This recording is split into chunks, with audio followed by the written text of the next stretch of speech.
Hare Ganga Mahadev Sri Shankara Parvati Pati Mahadev Sri Shankara. Namaste, it's Sahara Rose, and welcome back to the Highest Self podcast, a place where we discuss what makes you your soul's highest development. I hope you are having an incredible start to your summer. I feel like this is a really important summer for us because we kind of did not have one last year. This is the chance that we finally get to have those beach days or camping nights or visit friends, family, and all of the things that we had taken for granted before 2020. We now finally have the chance to do. So I know for me, I really want to spend a lot of time with friends, play games, charades, dance, craft, make candles, all of the fun things. I literally am pretending like I'm in summer camp and doing all the things that I used to love as a child. And it's just amazing how the things that you love doing as a kid never leave you. We think that we're like adults and we outgrow them. And maybe when we were young teenagers, we're like, I don't like to play with dolls anymore. I don't like to do that. But then you go back to it. You're like, wait, that was really fun. So I've just been feeding my inner child and doing really crafty, artsy things that feel really good. And another thing that I actually love is listening to a podcast or an audiobook while painting or doing something with my hands like macrame or weaving dream catchers. I actually feel like I retain the information better when I'm simultaneously doing something with my hand. So a little quick tip for you guys there. And also just on YouTube, I've been finding so many cool crafts. I actually painted the Northern Lights, and I am not a painter, but I just followed a YouTube video and I'm like, oh my goddess, here I am, like Mona Lisa up in this. Not quite there yet, but it's been really fun and gratifying and joyful. And that has really been the theme of this year for me, is how to cultivate more joy in my life, in my everyday, in my every moment, and how to actually create not from a place of need or feeling like I'm going to fall behind or feeling like I should or autopilot, but actually creating from a place of fun, which is what last week's solo cast was all about. So if you've not gotten a chance to listen to that yet, be sure to listen to last week's solo cast, which was me riffing on fun, and the week before that, which was me riffing on joy and why joy is so needed right now. So be sure to tune into those. Now, today's episode is one of my favorite conversations, and I really love every conversation that I have, but this is someone whose work has actually impacted my life in a time that I needed it most. So when I was 23 years old, I bought a one-way ticket to Bali from India, where I was living, and I did not know anyone in Bali, and I did not know this, but was kind of going through my own hero's journey at the time of looking at all of my beliefs and childhood upbringing and really letting go of all the things that were not in alignment with my truth. And this was really the time that the seed of my Dharma was planted. And I, more than anything, just wanted to write a book on Ayurveda, but I had no idea how to write a book, how to get it out there. And it was really the most transformative period of my life. It was really these months of just excavating my thoughts and my patterns and traumas and all of these things. And it was so powerful. And at the time, I would go to this yoga class every single day at this place called Yoga Barn that some of you may know in Ubud, Bali. And I remember the teacher, her name was Bex, and she, at the end of the class, would always read this really beautiful poetry. And this poetry was by someone named Mark Nepo. And just the words were so powerful. And I would just leave the class and go to my journal and like write all of these notes from this person's poetry. I had no idea who it was. I thought maybe it was her friend or someone, but the words just spoke to me in such a powerful way. And to this day, I have kept this journal now 7 years ago. And when I was preparing for this, I just opened it up and I found all of these notes and all these quotes and ways that I was like trying to understand and bring his information to my life. And it was like hitting so hard, as well as questioning all of these things that I thought that I knew. And in this episode, I got to share with him some of the things that I had written those notes about, which I didn't even totally remember, but it was powerful enough in my life for me to write it down, and we got to talk about it. So this is just one of those spiritual conversations that make you happy to be a human. we just dive in. It's just such like you're going to feel like you're sitting on a porch with us in like rocking chairs on a hot summer's day, watching the sunset, having some nice iced tea, talking about the meaning of life. Like that is the vibe of this conversation. So of course, I ask him what his advice is for people who are living their Dharma. By the way, and if you don't know who Mark Nepo is, he's an extremely famous and prolific author who has written so many books. Most notably, the Book of Awakening, which was a #1 New York Times bestseller. He's published 12 books, recorded 6 audio projects, and is 70 years old and still just so relevant to the needs of today's people. So we talk about how to align with your purpose, how we can follow our intuition versus our fear. How can we tell the difference? How can we choose more joy? What does it mean to be awake and mindful of our lives? We talk about the ego and many just beautiful stories that he weaves into all of these lessons to bring it to life. So my heart just feels so full after this conversation, and I know it will have the same resonance for you. So without further ado, let's welcome Mark Nepo to the Highest Self podcast. And before we get started, check out these brands that make Highest Self podcast possible. So my words for 2021 are rest, relaxation, and receiving. And I am supporting this with Organifi Gold Chocolate, which is the best thing I've ever put into my mouth. And it really is so helpful because for me at night, I really crave chocolate. And instead of eating a bunch of chocolate and feeling like crap in the morning, this actually supports me with my sleep. It has ingredients including turmeric, ginger, reishi mushroom, turkey tail mushroom, and lemon balm with less than 1 gram of sugar per serving. It's 100% USDA organic, gluten-free, dairy-free, non-GMO, all the good stuff. And it literally tastes like heaven. I swear, try some with some hot almond milk and you are in for a treat. If you're ready to get your hands on some of your own, head over to Organifi.com and use coupon code Sahara for 20% off. That's Organifi.com, Organifi.com with coupon code Sahara for 20% off. You've cleaned up your diet, but have you cleaned up your household products? This is just as important, and in some cases, even more. Ever since moving into my new place in Miami, I've become obsessed with Public Goods, the one-stop shop for sustainable, high-quality, everyday essentials made from clean ingredients at an affordable price. Everything from coffee to toilet paper to shampoo to pet foods is available there. Public Goods is your new everything store, thoughtfully designed for the conscious consumer. My favorite products are their surface and bathroom cleaner, their dish soap, laundry detergent, and reusable food storage wraps. They're healthy for ourselves as well as our children and animals, which is so important because we don't want no toxins. They also plant 1 tree for every order placed and incorporate sustainability into every part of the company. I worked out an awesome deal just for my listeners. Receive $15 off your first Public Goods order with no minimum purchase. That's right, they are so confident you'll absolutely love their products and come back again that they're giving you $15 to spend on your first purchase. Head over to publicgoods.com/Sahara or use coupon code Sahara at checkout. That's publicgoods.com/Sahara to receive $15 off your first order, and you can find that link in the show notes. Welcome, Mark, to the Highest Self podcast. It's so great to have you here. Wonderful to be with you. Thanks for having me. The first question I'd love to ask you is, what makes you your highest self? Well, I think that, when I think of high, and when we talk about these things, there are lots of names. And I think as fullest whole versus partial self versus high, low. And I know that's not what you mean when you say higher self.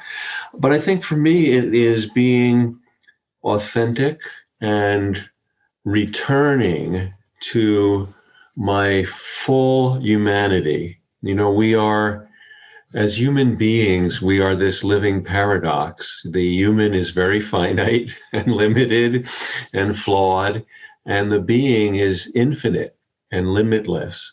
So we kind of walk around like lightning in a bottle. So one of the things that's very important for me that I've learned over the years, and anything that we share, what I'm sharing are examples, not instructions. I think everyone has this deep wisdom within them, and it's being together like this that releases that wisdom, that introduces each other through real authentic contact to our own gifts. So one of the things that I always come back to is I don't believe, or I haven't experienced myself, a state of permanent enlightenment or clarity. I mean, maybe somebody experiences that. I'm not precluding it, but that hasn't been my experience. And so being human, being a spirit in a body and time on earth, I think we're all challenged to develop and inhabit a very personal practice of return. When I fall down, how do I get up? When I am numb, how do I get sensitive? When I am confused, how do I get clear? So, we might have some wonderful, I'm sure we will, conversation and moments here. And then I can get off this and take the garbage out, trip, spill it, swear, forget everything we talked about. And I have to then get up and find my way back. So what are for everyone listening, a personal practice is, what are the inner and relational tools in your toolbox personally that you turn to when you're off center? When you're afraid, how do you find safety again? When you're anxious, how do you find calm? And those tools differ for everybody. Some are common, but it's really incumbent on everyone to trial and error. And we can compare, oh, you do this. Oh, I do that. Maybe I'll try this time and see what works. Medieval monks, I loved when they asked how they practiced their faith, they would say by falling down and getting up. And I love that. I love that. I love that so much. And, we have these more minor hiccups throughout our day, like falling down and the trash spilling out. And then we have these larger ones that it almost feels like if we don't address this deeper thing, this will be an ongoing question that our minds will continue to come back to. And I know for a lot of listeners, it's the sense of purpose of what is my purpose? Do I have a purpose? So your words really helped me. I was 23 years old in Bali and I was at the yoga barn in Ubud, and the teacher, her name was Bex. And at the end of the yoga classes, she would read your words from, I believe it was from Book of Awakening, but also from others. And I have the exact journal that I originally wrote it in almost 8 years ago. And at this point in my life, I was very confused if I had a purpose because my mother was a refugee, my dad was an immigrant. So it was very about survival and like doing the thing that would keep you safe. But here I was desiring more. So one of the words that you said that I wrote was, no one can live your life but you. All we can do is compare notes. Can you share a little bit more about this? Yeah, so I think that, it's what I was, and thank you. That's wonderful to hear how that all happened. That every person has their own particular set of gifts. And while the light is the same, like candle, no two candles are the same, but once they're lit, the light is the same. And so, we each are on a journey to discover what our gifts are and where to best apply them. So this is a wonderful thing to talk about. Let's really dig into this for a few minutes. And there was a medieval mystic, a female mystic, and I say female because there weren't too many that were acknowledged back then, a German mystic, Mechthild. And Mechthild said, a bird doesn't fall from the sky, a fish doesn't drown in water. Each creature must find their own God-given nature. So it's easy for a bird and a fish because their makeup is pretty direct. But as human beings, we are so beautifully at once simple and complex, like facets to a prism. We can go in so many directions that the first part of the journey is often to discover that element.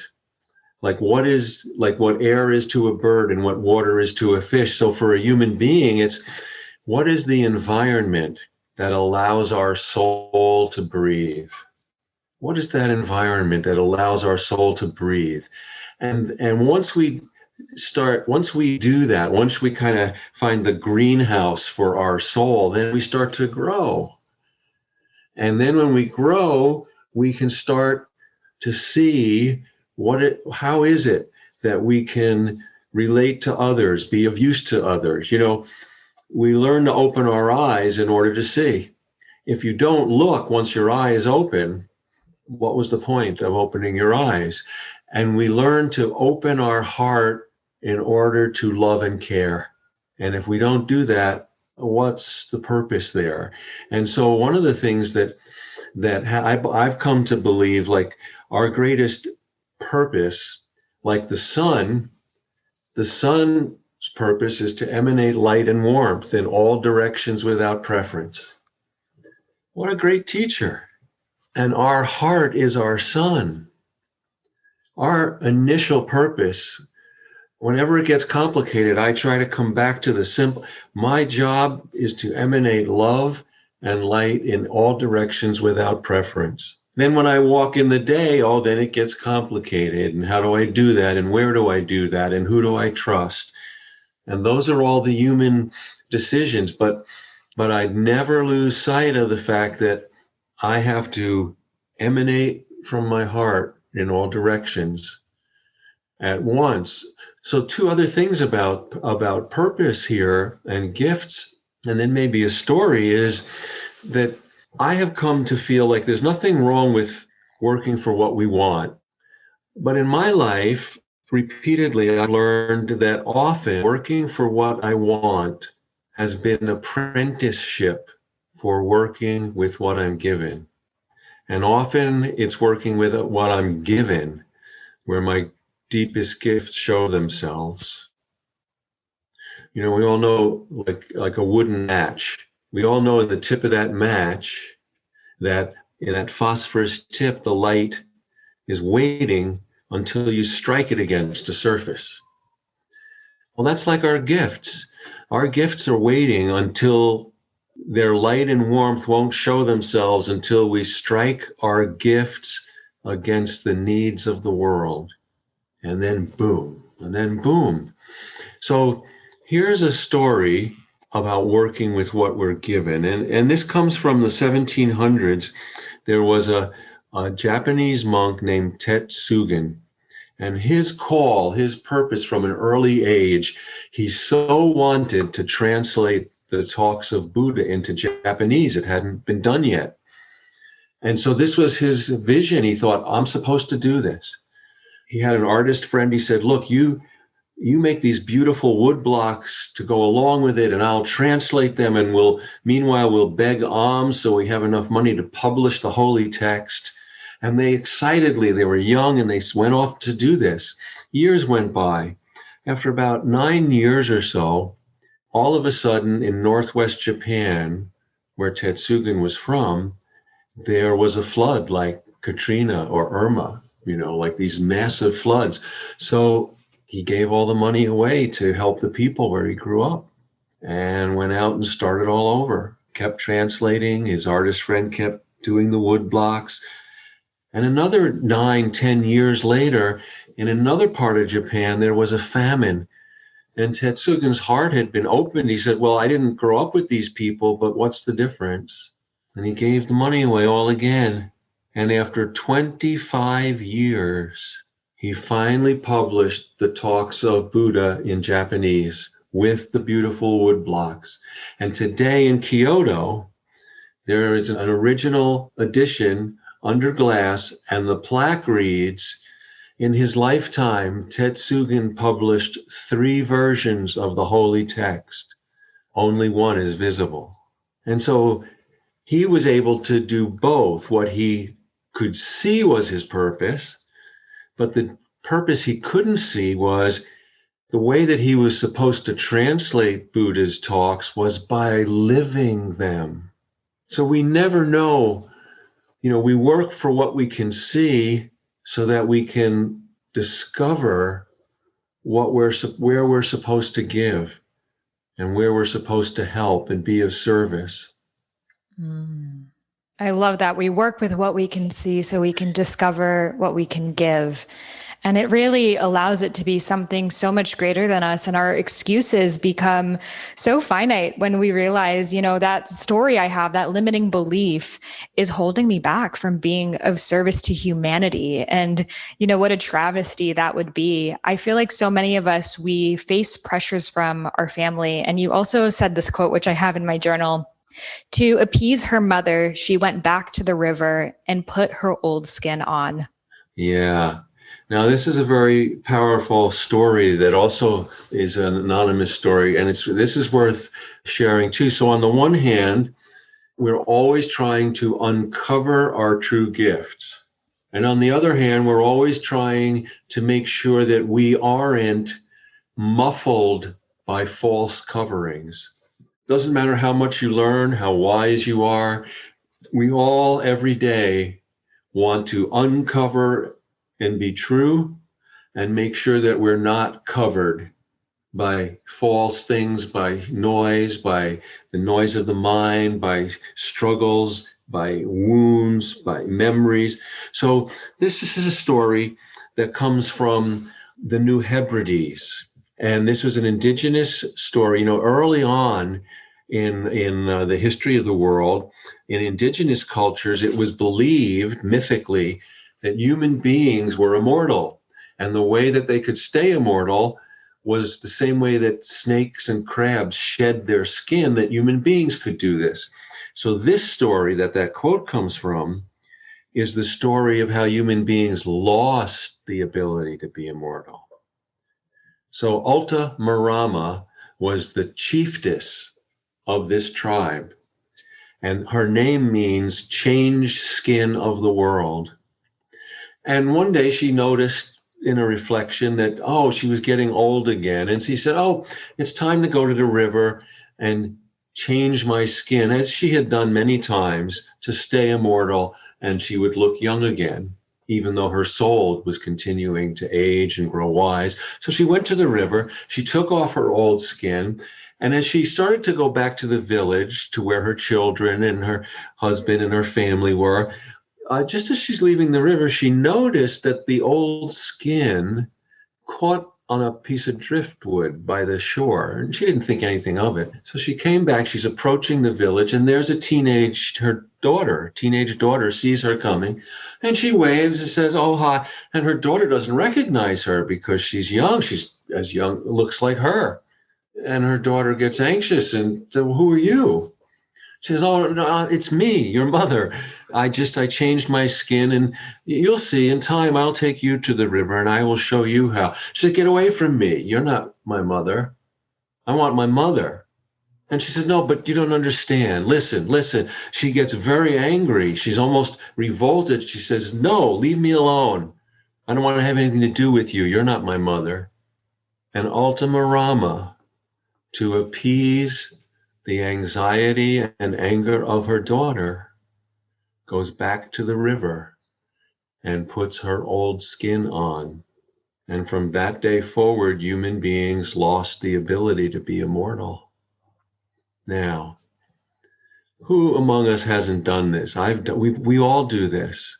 We all do this. This is one of the ways that we get covered, that we have to uncover, that out of heartache or wanting to please or, meaning to do well, we put on an old way of seeing, feeling, being, thinking, to appease the conflict, the anger, the agitation, or fear of a loved one, robbing them of their own growth.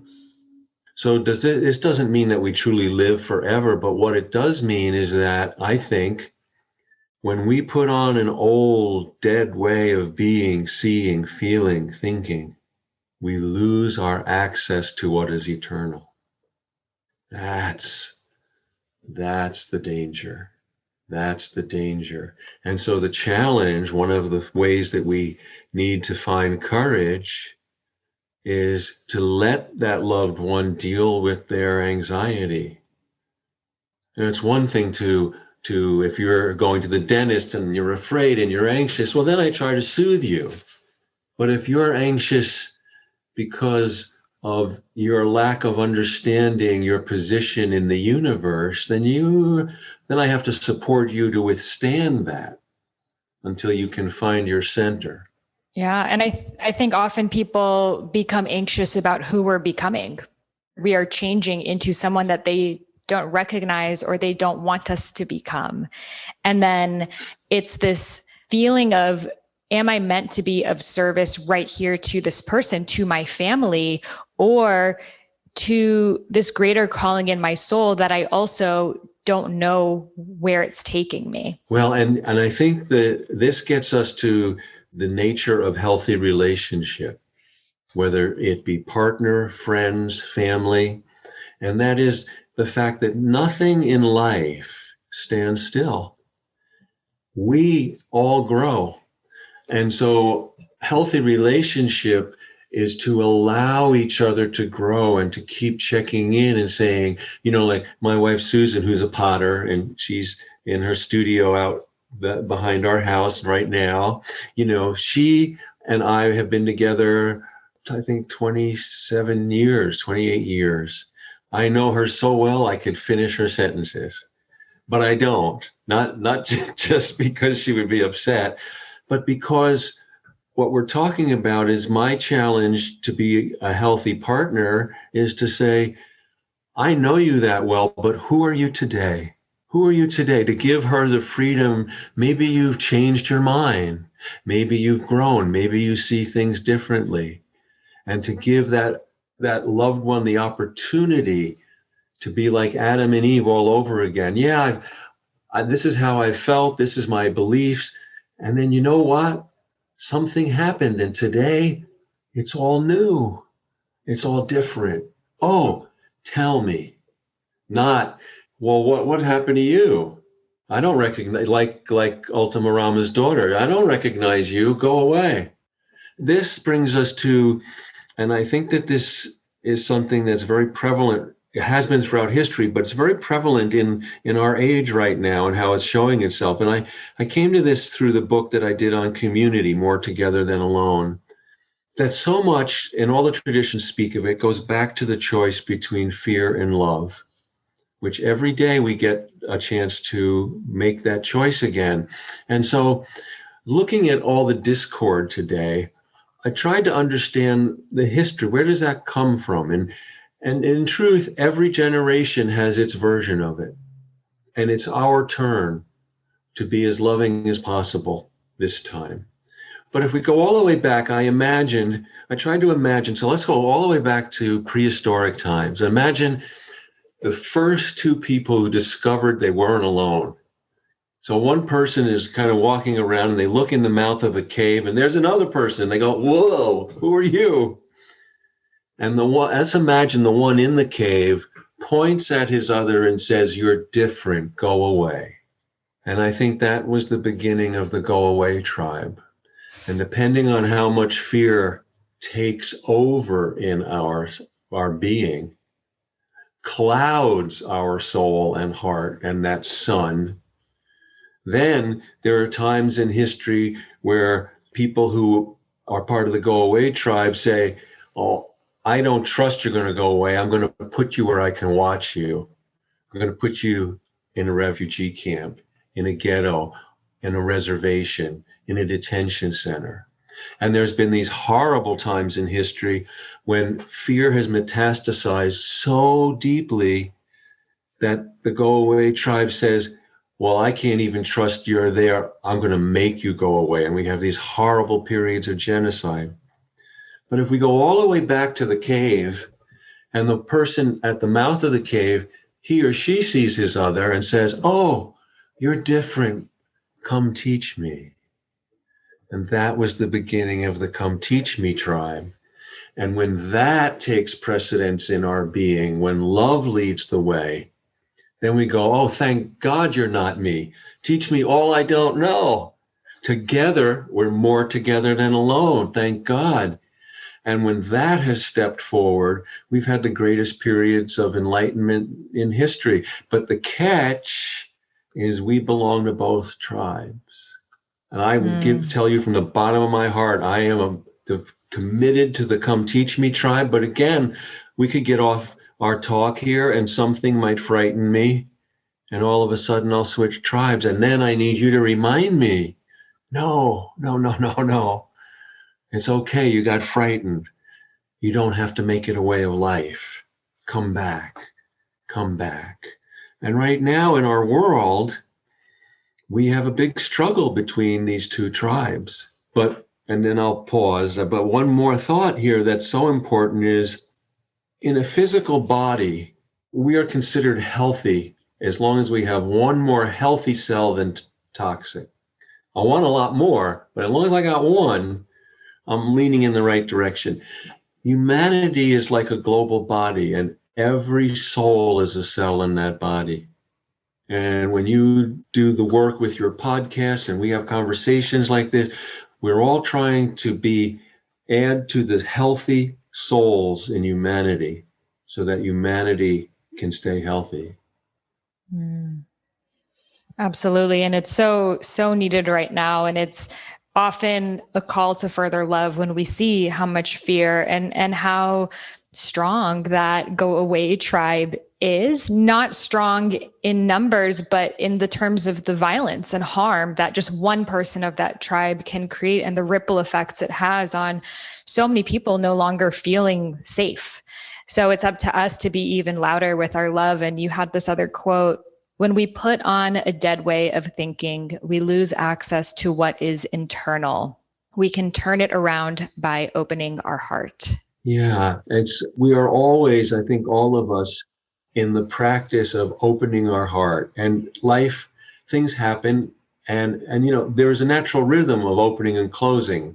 As we're talking, our eyes are opening and closing, our lungs are opening and closing. I'm talking with my hands, they're opening and closing. So it's not that we will never be closed, but that our commitment to always open one more time than we close. And so that we're going back to our toolbox of return, our commitment to always, the times we need to open are when we're closed. And when we open our heart, that's when we can recognize that we are each other. That we are each other. So, one of the things that's very difficult and through this whole last year everywhere on earth is our rhythms of fear and pain and agitation are so greater because of the pandemic. And so our need to be gentle and patient. And I want to share, this is an old Hindu teaching story about pain and fear, how to meet pain and fear. And this story, there's a master and apprentice. There's always a master and apprentice. And the truth is that the master finds the apprentice very annoying because he's constantly complaining about life, about everything. Nothing's ever right. So the master says to the apprentice, I want you to get a handful of salt, put it in a glass of water, and bring it to me quietly. So the apprentice does, and the master says, drink. And so he sips from the glass and he spits it out. The master says, what's the matter? He said, it's bitter. The master says, I want you to get the same exact amount of salt and follow me quietly. So he gets the same amount of salt and he follows the master, who leads him to a lake. And he says, oh, put salt in the lake. He does. And the master says, drink. So he kneels down, he drinks, dribbling down his chin. And the master says, well, and he says, oh, it's fresh. And the master points at him and says, stop being a glass, become a lake. Stop being a glass, become a lake. This is an anonymous teaching story from India. I remember sharing this I was teaching at a medical school, and there was a resident, a woman who was from India. And I remember I told this, and she said, my grandmother told me that story when I was a little girl. Just warmed my heart. But the great wisdom in this story that's been passed down for generations and very helpful now is, you might hear this and say, well, okay, I'm never going to be a glass. Well, yes, we will, because we're human. So the key is, when we're faced with pain or fear, everybody gets their handful of salt. Some of us get it all at once. Some of us get it a grain at a time. Nobody gets through this life without getting your handful of salt. So when faced with pain or fear, the only thing we can do is enlarge our sense of things. Stop being a glass, become a lake. How do we do that? That's the toolbox. Maybe it's I call you up and we talk. Maybe I listen to music that opens my heart. Maybe I draw. Maybe I journal. Maybe I garden. Maybe I go out and do something for someone I love or for a stranger. But I start to learn what are the givings that enlarge my sense of thing, because it's not by accident that kindness and kinship have the same root word.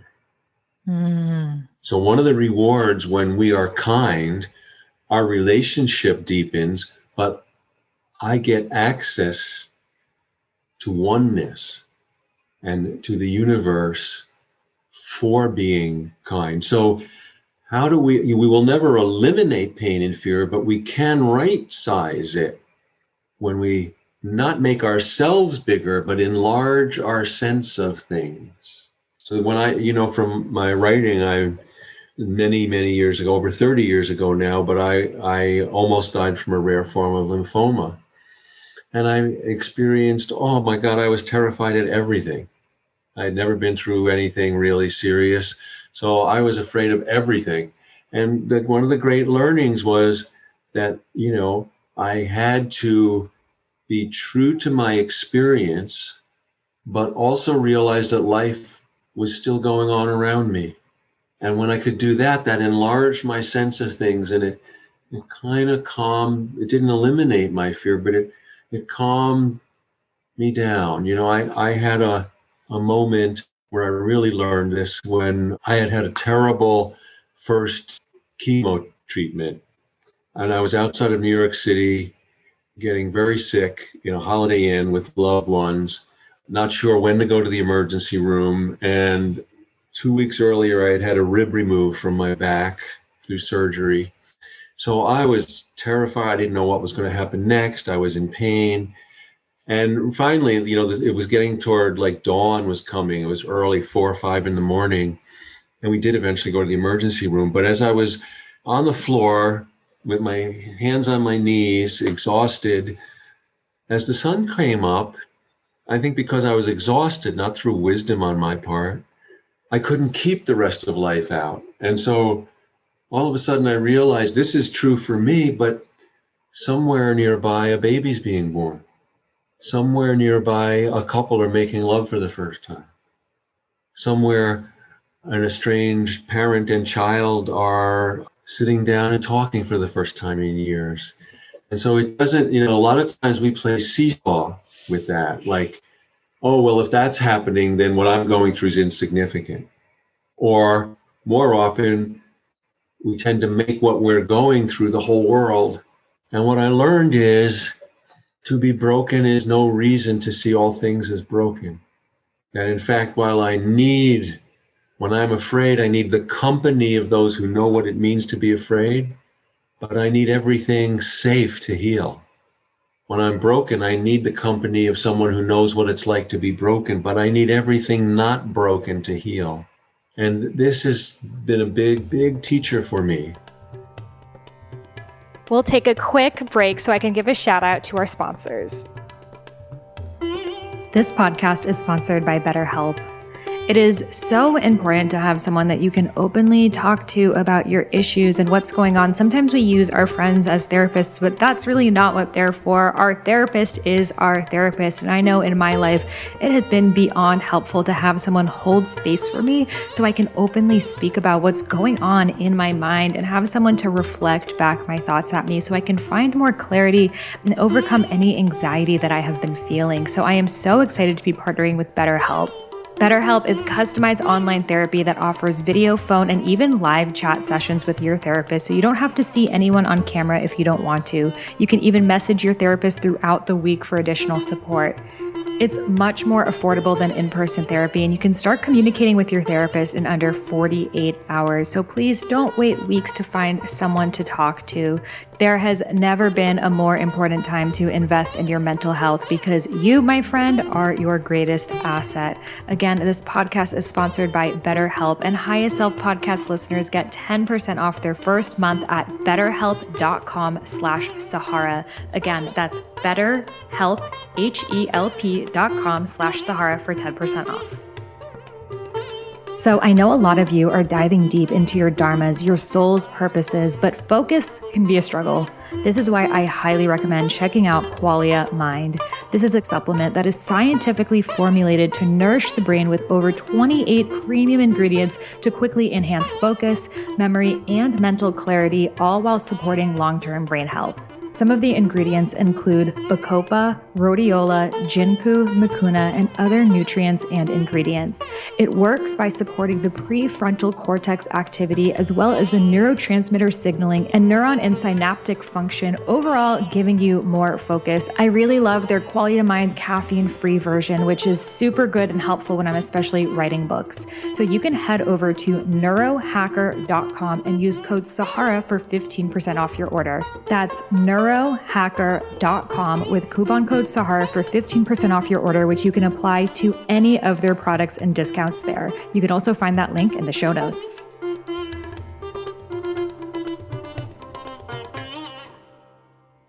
I love that so much. And I heard someone once say, it's not that the situation is stressful, it's that you are stressful. And, sometimes I catch myself, if I am in a stressful mood, everything is stressful and overwhelming. And I am a very, very small cup in that moment. And then in other times that you zoom out and you become that lake, those very same situations, they don't stifle you. I think what we often struggle with is to know, when am I supposed to feel my feelings and be with the experience and let myself go into the tears and the fear and not bypass this moment I'm in, versus when that's enough. And when do we find our way to that other side? Yeah, and I think this is a very human, ongoing practice. I believe in the life of feelings. Feelings is how we become intimate with spirit and life here on earth. And we're taught a lot of the time to be afraid of feelings. And I think in doing that, we don't stay with feelings enough so that they can be teachers. So like you all know, like if you have a garden hose, and it's tangled or kinked, then when you open it, there's a lot of pressure. But if it's all not kinked and it's untangled, and then you open it, it flows. And that's a lot like the life of feeling. If I'm all tangled and I run away from feeling, well, then when I first feel, there's going to be a lot of pressure, like in that hose. And what we tend to do is go, oh boy, if it's going to be like that all the time, forget it. When we need to allow that pressure to release until we find what's the natural flow. Oh, this isn't so bad. And in fact, this is not only not so bad, this is helpful. And this is helpful. So I think, one of the things, Rilke, who was the great German poet, Rainer Maria Rilke, he had an insight where he said, let everything happen, beauty and terror. No one feeling is final. Keep going. Because we're so sensitive, we can in a moment become the feeling that's moving through us, but we're not. And our challenge is not to drown in our feelings, to let our feelings live in us and not we in our feelings. So, and let's go back to fear. Fear, we can't get rid of fear. The legitimate purpose of fear is to alert us to legitimate danger. I touched the stove and I burned myself. But what do we do? What we tend to do then is I go, oh, well, I know if I get close to that stove, I start to feel afraid again. And then I say to myself, well, to be sure, I'm going to add an extra foot. And if I come within that, I'll start to feel afraid. That's not real. That's inaccurate. And now we treat that ring of fear as if it's legitimate when it's only a few inches from the stove that I need to be concerned about. And we do this with love. We do this with relationships. And we're always challenged. So to use the stove analogy again, so I can burn myself on the stove and I can better learn how to use the stove, or I can make this stoves are bad. You don't want to mess with stoves. And if I never deal with it, then I have children. And now I'm telling children, stoves are evil. You'll see, you'll learn. Now just replace that with love, relationships. I get burned by love. I can better learn. It's not love that's the problem. It's my humanness and the patterns of relationship that we need to learn better. But I can tell myself, well, no, you can't trust love. You'll learn, watch. It'll happen to you. And now we're in the go away tribe versus, oh, come teach me. I got burned, but it's not a condition of all love. How do I learn from this experience? So beautifully said. And I think it also relates to many people who've maybe tried to live their purpose, and they tried one attempt and maybe a second attempt and it didn't work out. So don't follow your purpose. It's a bunch of hocus pocus. It's never really going to happen. And it becomes this fear of failure. And then we have the proof and evidence of all of the people around us who are also living lives that they're not fully satisfied with. But we think, life's tough. Get a helmet. That's just what it should be like. And I should get used to it. The true purpose, I believe, that the soul has on earth is for us to be as alive as possible. And I don't think that the soul or spirit cares how we do that. In the same way that a fire, you put wood on a fire, the fire doesn't care whether you put pine or oak or elm on it. It'll take any wood you put on it. And I believe that the soul, like the wood for the soul, is care. The soul, if we put care onto the fire of the soul will shine bright. And it doesn't matter what you care for, as long as you care. And therefore, I feel, I say often that our soul's awakening is our career. Where that happens is our occupation. That can change. I've been blessed to be, a writer and a teacher my whole adult conscious life. And what I explore changes. And I have a dear friend who helped me. He was in that Holiday Inn with me 30 some more years ago. And he has always been, while he's done different things to pay the rent and make a living. I can remember, when we were in our late 20s, he had this urge to create an art gallery. He wasn't an artist himself, but he wanted to create, and he created an art gallery. We lived in Albany, New York at the time. And for 10 years, he devoted it to, it was amazing. And then it was successful. It wasn't that it wasn't successful, but what was feeding his heart changed. And he said, well, I'm going to sell the art gallery because I need to follow something else. And all the while he was doing something else, always doing something else to pay bills. And then he got into sumi painting, Japanese sumi painting. And then years later, he decided that he apprenticed at being a foreign car mechanic. And I've always admired my dear friend Paul because he followed whatever illuminated his heart. And then that would unfold. And sometimes, I think this is one of the things that in our modern age is sometimes what we need to do to survive, to pay the rent, and what we need to do to thrive, to ignite our soul, sometimes they're the same thing. I'm blessed at this time of my life, it's the same thing. And at other times it's not. And that doesn't mean we're a failure. These are the rhythms of life, because we all have to survive and thrive, everyone. And we have to find for now. And we all have to discover what combination lets our soul awake and keeps our feet on the ground. Everyone who's ever lived has to do this. But we have been taught so strongly that we are what we do, that if we don't get to do what we love 100% of the time, we're a failure. When what we get to do to survive often teaches us how to better do what we love. And I think so there's an openness. So here's a small story about purpose. There's a cyclist, a professional cyclist, like Lance Armstrong kind of cyclist.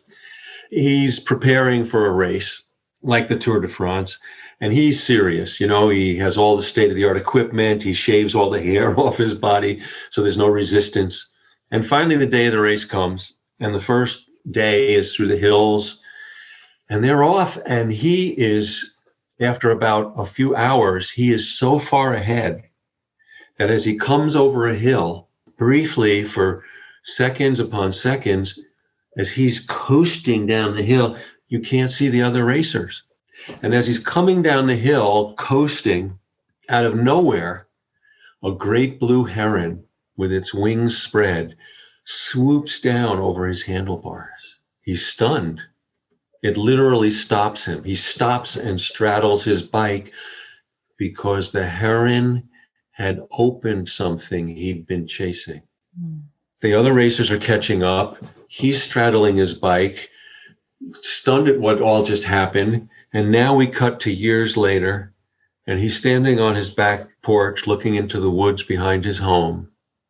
And once in a while, if you ask him, what cost you the race? Once in a while, he'll say, I didn't lose the race. I left it. Now, someone could say, well, that's all very poetic and nice, but he did lose the race. He didn't come in first. And now I hold the teaching of that story differently. I think he trained to meet the heron. But if you told him he was training to meet the heron, he never would have trained. He would have said, that's crazy. The heron changed his life. So we train for we can train for what we can see, because it will often lead us to what we can't see. Those very things that we are seeking, I believe, are fueled from this deeper desire that, exactly as you said, we're not even aware of. And sometimes as humans, we can be so goal focused of, I just need to, write this book or get this job or whatever the thing is. But the deeper reasoning behind it was so much different than our conscious mind could have ever comprehended. So how do you advise people who maybe do have this desire right now to live a life of purpose, but they're not really sure what that passion is for them? They don't know where to direct their energy. They're not even on a specific race. So they sort of feel like, should I wait until a heron hits me and then follow that direction? Or should I start going different directions? My feeling is to start very specific and right where you are. Mother Teresa has talked about courage being doing small things with love. And Gandhi, he named his autobiography, My Experiments with Truth. And so I think each of us, I would encourage each of those people who are with us or listening, is to use your own life as the teaching tool, as the case study. I would invite you to start a journal so that you can track what you're learning. And then I would invite you to ask yourself every day, as you are doing things and meeting people and learning things and trying things, to ask this question: is this heartening or is this disheartening? If it's disheartening, stop doing it. If it's heartening, keep doing it. And journal about what you learn when your heart comes alive. And the more you do that, the lessons, your heart will start to be your teacher and will lead you to what is heartening. And then it will become clear where you can strike the gifts your gifts like a match against the needs of the world. There's an old story, but I'll modernize it here, a parable about a young person who with good heart, wants to be a philanthropist, but they don't have any money, so they want to work for a foundation so they can help people. And so they do all this stuff, and they got the resume, and they get an interview. And on the way to the first interview, he's going there, he or she, this old woman falls in front of him with her groceries, fall all over the parking lot, and she scraped up her knee. He, of course, helps her, and she's not seriously hurt, but she's, scraped up and bleeding. And so he takes her to urgent care. He misses his interview. So he reschedules the interview. And the next time the interview, he's on the way. And all of a sudden, before he goes into the building, this young, like 6-7-year-old girl is chasing a loose dog. The dog's running out in traffic. The girl's starting to run out in traffic. He stops. He goes to help, and he misses the second interview. By this time, the foundation, they think he's a slacker, so they don't give him any more interviews. And all the time, he thinks he's a failure. And all of his dreams of being a philanthropist are interrupted by all the opportunities for him to do good deeds. He's already a philanthropist. So when we can follow what is heartening, what our dreams and what we want often take shapes we didn't imagine. They show up in ways to be open that they don't just show up in the way we first looked for them. Because the truth is, and I've felt this in my life, that often our dreams don't come true. They change, or they unfold differently. But when we give our all to what our dreams are, sometimes we come true, and that's more important.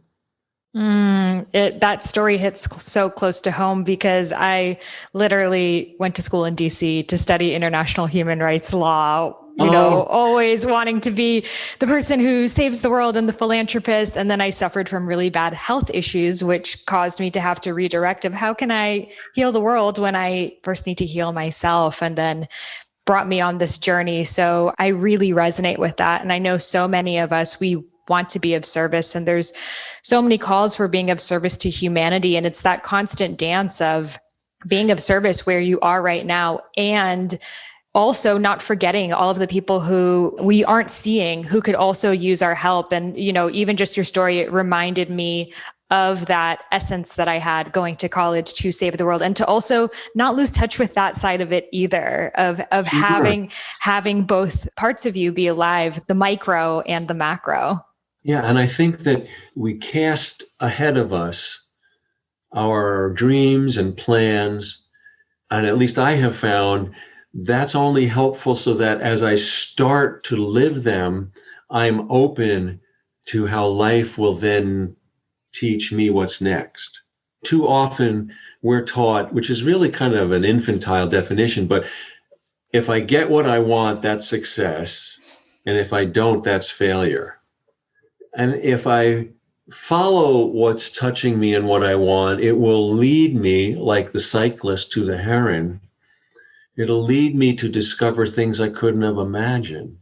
And I think that's so important because right now, manifestation is such a buzzword in the spiritual community, especially in the social media space. And it's really so focused on, I want to make this much money or get this accolade or this often material possession or partner or whatever else it is. And if I can manifest that thing, that will be the thing that shows my spiritual abilities back to me. And it's really more opening up your heart to, as you say, allow that journey to guide you versus basing your success based off of, in fact, how miserable would our lives be if all of our goals actually happened, and we were limited to only those things. We wouldn't have even been aware of so many of the beautiful mysteries of our lives that have unfolded and will continue to. Well, and as frustrating as it is, what's in the way is the way.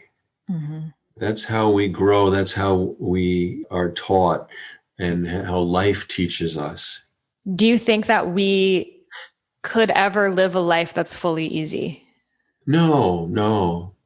Struggle And this is why we have to love the engagement of life, because struggle is always a part of it. Struggle isn't a bad thing. I think effort is a wonderful thing. I believe in effort and grace, but I always put in effort because I never know when grace will show up. And sometimes I think that effort is grace in slow motion. That it does take time. I've worked years on books, and only to be surprised at how things unfolded that if I hadn't been patient, I never would have discovered. Never. So beautifully said. And I think it's such a great reminder for us in, this digital space where things are so fast. And if you're not, putting out content all the time and growing and escalating, then you're falling behind, and to allow ourselves to be patient with the process. Well, I think, yes. I really want to offer this to all young people, which is it's always a challenge, is that, especially in our age, that things are instantaneous with all this media and everything, and things are recordable and replayable. And one of the age-old truths, that's like a law of spirit, like a law of physics, like gravity, is that things that matter still take time.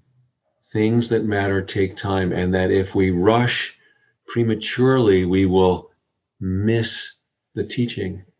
So I wouldn't want to give up all these tools, but the tools are not a worldview. They're just tools. Such a beautiful reminder. Yes. Yeah, the speed with which things happen is not a way of life. It's just a tool. Absolutely. And so many of the greatest, like the Charles Darwin's theory took him 30 years to write, Yes. In today's time, we would be like, 30 years, you're a failure. You haven't posted on Instagram in 4 days, and we wouldn't have allowed such the greatest insights to occur. So if anyone's listening to this and is putting a lot of pressure on themselves of, why don't I know my purpose yet? Why is everyone else thriving and I'm behind, and maybe this lifetime just isn't it for me?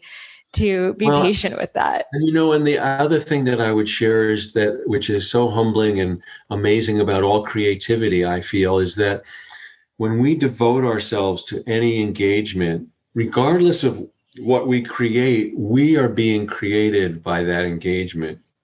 Our life is the work of art that life itself is shaping. And we don't get shaped until we show up. John Ruskin, who was in the 1700s, he was an English critic and a watercolor painter. And he said this beautiful thing. He said, a person's toil, the reward is not what they get for it, but what they become by it.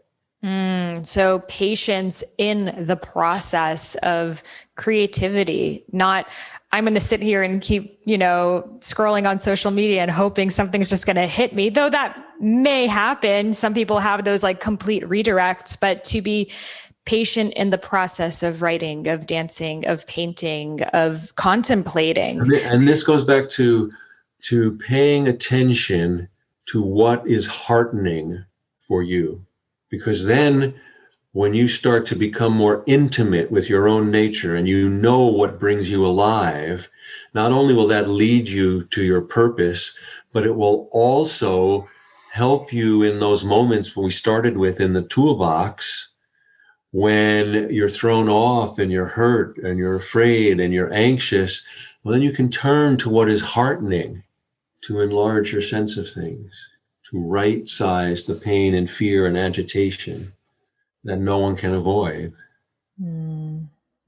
Such a beautiful reminder. Well, thank you so much for all of your wisdom and your eloquent words, and for being a living reflection of living your Dharma. Can you share with listeners how they can get your books? Yeah, sure. Thank you. Well, it's a joy to be in this conversation together. So my website is marknepo.com, but my books are there, and they're on Amazon. They're everywhere. Beautiful. I will have that link in the show notes. Well, thank you again so much for your wisdom. We're so grateful for you. Oh, well, thank you. A joy to be with you. Thank you. How incredible was that conversation? Let's just breathe it all in together for a second. Inhale in and exhale out. receiving in all those codes, the transmission, the inquiry, the awareness, the awakening. Sometimes we can be so quick after we listen to a podcast or listen to an audiobook, we go on and we do the next thing. So I invite you to just take a moment right now to just jot down any notes, any ideas that showed up for you. Just take a moment to reflect on that conversation. Maybe you go back, you listen to some parts because there were a lot of juicy nuggets in there. And if we really spend a lifetime just really contemplating what we already know, but applying it, embodying it, we will get so much further than just acquiring and acquiring more information. We don't need more information. We need more embodiment. I also think it's so powerful to learn from elders. It's something that I, on the podcast, have really been more mindful of. I am always looking for elders to have on, and we have a lot more elders to come. And to me, it's so important to learn from people who've walked through paths of lives that we have not yet, because, we may be able to relate on a certain level. Maybe you're also a millennial or in another generation, but I also love to learn from people who've grown up in a completely different time, without this technology, without the comparison and the social media, and who've really gone through life and are now in the crone phase, because there's so much wisdom there. So thank you so much to Mark Nepo for being on the episode. And thank you so much to our podcast sponsors. If you want to dive deeper into spirituality with me and many experts, come join me in my membership community, Rose Gold Goddesses. You can head over to rosegoldgoddesses.com to learn more information. The doors are going to be opening back up in August, and we're only going to be opening 2 times a year moving forward. So this is your chance in August to join. You can head over to the website, join the waitlist, so you will be emailed as soon as we open the doors. Thank you so much for being here today. Namaste.